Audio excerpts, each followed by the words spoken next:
තරදීපකාරී මේ අහන්නේ උඹ සපෝට් හමාස්ටද ඊශ්‍රායල්ටද කියලා පොඩි ලේසි ප්‍රශ්නයක් මේ අහන්නේ. මං සපෝට් ලංකාවට. මොකක්ද යකෝ ඒ කතාවේ තේරුම? නෑ මං කියන්නේ කහපු මැච් තුනම කෑවන්නේ සවුත් අප්‍රිකාවෙන් කෑව පාකිස්තානෙන් ඕස්ට්‍රේලියාවෙන් කෑව කොච්චර කෑවත් මං අතහරින්නේ ලංකාවටමයි සපෝට්.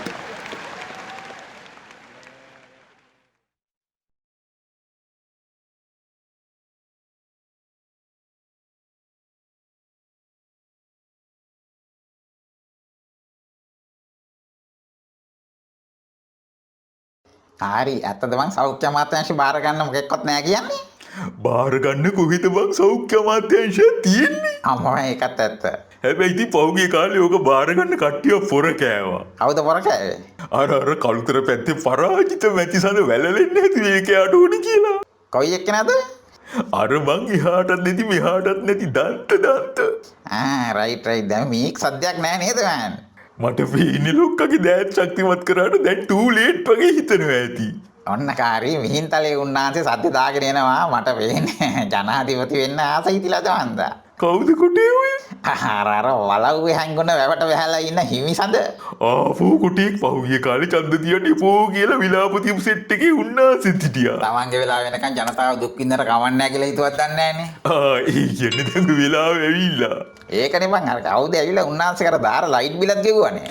උන්නාන්සේගේ ගෙව්වා එතනින් ගියාම නෑ මොලයා බේබිගේ ලයිට් බිල මිලියන 2මාරක් ඒකත් අර එකෙක් ඇවිල්ලා ගෙව්වේ. කවුද යකෝ නෑ මොලේ?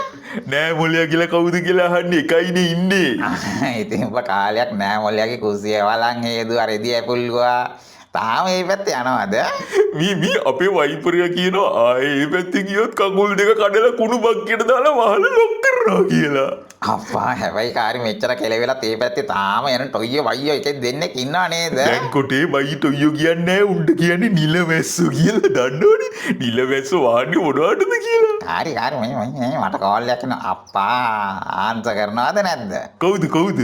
වෙන කවුද මං දැන් ගනින් නැත්තම් මලපණී මෑන්ට මල පැන්න මොකක්ද වෙන්නේ කාරි? පොර නෙලනවා ඇයි බම් මතකද අර ජගදාවත් තියන් හිටිය අර ගෝල් පේස් එකට ගහමු දවසේ?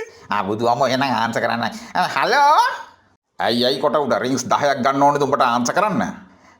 බය බොයි ඩැං මැතිසඳ ආවඩා අයිබෝ වේවා. මේ අන්දන්න එන්න එපා කොට උඩ. නෑ අන්දන්න ආවේ නෑ. අයියා කෝල් කරේ කියන්නේ. මං ඔබේ ප්‍රශ්නයක් අහනවා වැඩෙන්නේ නැතුව උත්තර දීපන් හරියට. කුටේ මූ හරි ñපුරුයි. අහන්න ඩැං සඳ මං සූදානම්. උඹ සපෝට් කරන්නේ කාටද? ඒ කියන්නේ හමාස්ටද ඊශ්‍රායල්ටද? උත්තර හතරක් දෙන්නේ නැද්ද? බූරුව මෙතන උත්තර දෙකයි තියෙන්නේ හමාස්ද ඊශ්‍රායල්ද එච්චරයි. කවුද? අයි කල්පනා කරන්නේ ඇත්ත කියපන්. බර හමාස්ලට නේද? බය බොයි ඩෑන් මැතිසඳ මං වෙනකොට අපේ කාරි උත්තර දුන්නට කවන්නේ නැද්ද? මොකෙක් හරි උත්තර දීපන් යකෝ මේ මට මල පැනලා ඉන්නේ. අයියෝ කුටේ. උත්තර දීපන් කාරි මේ අහන්නේ උඹ සපෝට් හමාස්ටද ඊශ්‍රායල්ටද කියලා පොඩි ලේසි ප්‍රශ්නයක් මේ අහන්නේ. මං සපෝට් ලංකාවට. මොකක්ද යකෝ ඒ කතාවේ තේරුම?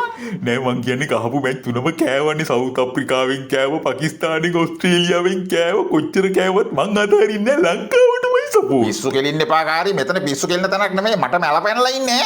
ඇයි ඔය ලංකාවට සපෝට් නැද්ද? මං හිතුවේ ඔයා මාර දේශමාමකයි කියලානේ. කාරි මේ අහන්නේ වර්ල්ඩ් කප් එක ගැන නෙවෙයි බං. මං නෙලනවා මට උත්තර ඕනේ. මේ අහන්නේ මැද පෙරදිගයි දැන් මරා ගන්නවනේ. තව තප්පර 10ක් දෙන්නම් කොට උඩ මගේ අතේ අර දණ්ඩ තාම තියෙනවා. රයිට් නෑ මෝ හරියන්නේ නෑ මම උත්තර දෙන්නම්. තව තප්පර 5යි. හව් මගේ උත්තරේ මේකයි. තව තප්පර 2යි. මං ඔය දෙගොල්ලන්ටම සපෝට් නෑ. මොකද ඔය දෙගොල්ලම අහිංසක මිනිස්සු මරනවා. අම්පපා කොටේ මගේ ඇඟට දැනුයි ටිකක් ලේයිනේ. උඹ අන්තිම තප්පරේදී ආතන් උත්තරේ දුන්නා. කොට උඩ මං තොපි දෙන්නට නෙලනවා කරන්න දෙයක් නෑ. අනේ අම්මෝ. ඇයි යකෝ මගේ ඇඟේ දුවන්නේ ඊශ්‍රායල් රුධිරය. මොකෑ? හමාස්ලා අනගන්නේ කොට උඩ ලංකාවට අත තිබ්බොත්. මට තේරුන්නේ නෑ. යකෝ ඊශ්‍රායලි බේරගන්න මං වගේ ලක්ෂ සංඛ්‍යාත ඊශ්‍රායල් කොල්ල රොද බඳිනවා. මේ ලංකාවේ? ඔව් අපේ ලංකාවේ අපි දැන් කඳවුරු බඳිනවා හමාස්ලට නෙලන්න. අම්මපා ආයුධ ගන්න තියා කන්නවත් සල්ලි නැතුව ඉන්න වෙලාවේ.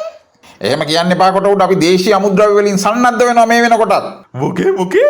ඔව් කාරි මේ වෙනකොටත් මැද මුලනේ සම්පූර්ණ අනුග්‍රහය අපිට ලැබෙනවා. ඊ උඩටද? ඒ අනුව දැන් කර්මාන්ත ශාලාවේ බඩු නිෂ්පාදනය වෙමින් පවතිනවා. ඊ කියන්නේ මේ මොනවාද නිෂ්පාදනය වෙන්නේ? නිෂ්පාදනය වෙන්නේ ඉස්තරම වර්ගයේ කැඩබෝල්.